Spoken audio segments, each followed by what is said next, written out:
Ciao, installa Edge su ACER Iconia M10.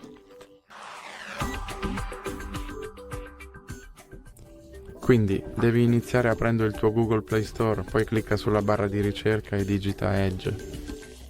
Ora clicca su Cerca e poi su Installa.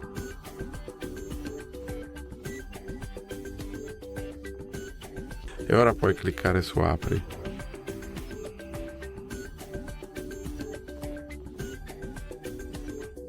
E qui puoi impostare questo browser come tuo browser predefinito o no. Ora puoi accedere per sincronizzare i tuoi dati.